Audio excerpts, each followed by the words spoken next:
Hi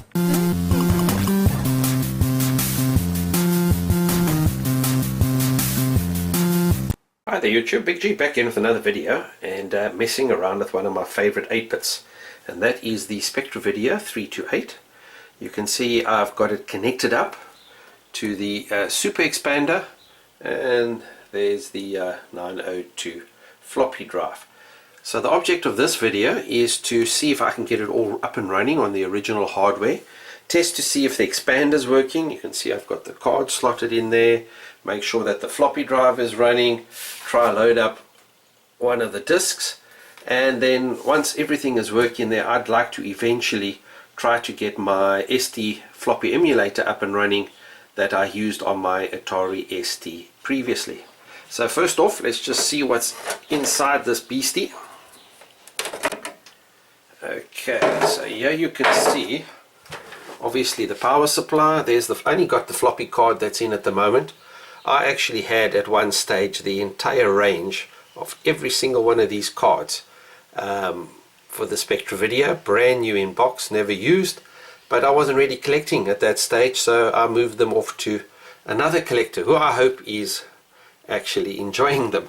But yeah, so you can see there's the video cables leading into the back of the machine, because you still obviously with this unit attached, it's just got a edge connector there that's attached, that's mated it through, and doesn't give you too much space there.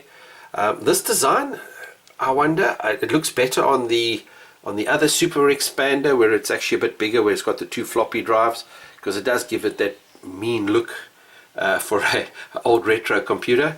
This seems a little bit iffy. If you had to bump this while the machine is on, I think you could end up with a little bit of damage. But yeah, so videos through there, everything seems to be there. There's the floppy connector, and everything seems to be in place. Okay, the case is back on. First up, let me remove the little cardboard protector from there. Switch on. I had a quick look at the manual, and this is the way it explains to you. Switch on the expander first, then switch on your SpectraVideo 328. I don't know if that is to get it to all recognize everything. There, I saw the light come on the floppy. The machine is booting up, and okay, so the machine is booting up. Now I need to go put in my CPM disk, close it, and then switch the machine off, and then switch it back on. Okay, and then it should automatically boot if it all goes well. Okay, there I see it. It's reading, it's definitely reading, and on the screen I've got, sorry for the bad angle, I've got an A drive, and it's saying there SpectraVideo CPM 80 revision 2.22. So that's good news immediately. Only command I can really remember is directory, and I think that is success. So the Super Expander is working, the card's working, the drive is working, the disk is working. I can see the different files that's there. Don't know what to do with them yet. I've never worked with CPM before, and I don't know. And those look like, if I look there, ASM, I take it that's assembler. There's a RAM disk. I suppose if you've got the extra 64K card slotted in there, and you've got now 128K, or if not more, 256K, I suppose that you could use it as a RAM disk. Your copy, your dump, your load, your format. Okay, so it just seems like all the different little programs that you would use to operate your disk drive.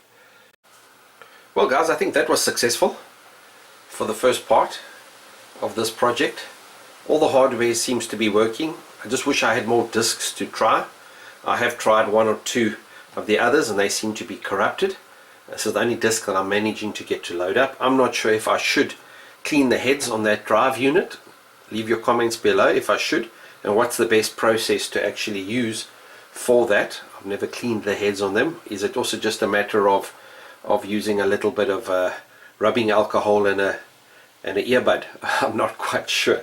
So yeah, in a future video I'm gonna want to try out this little floppy emulator, which I've already got up and running on my Atari ST. I went and I fished out an old cable that I want to now try and connect to this machine and see if I can get this up and running. A couple of obvious problems. Where do I connect the 5 volts? Does the power come through the actual the actual connector? Yeah, so any comments down below, guys, will be much appreciated. But at the moment, I think this was a successful test on this great old machine. So yeah, cheers from me, guys, and remember, keep it retro.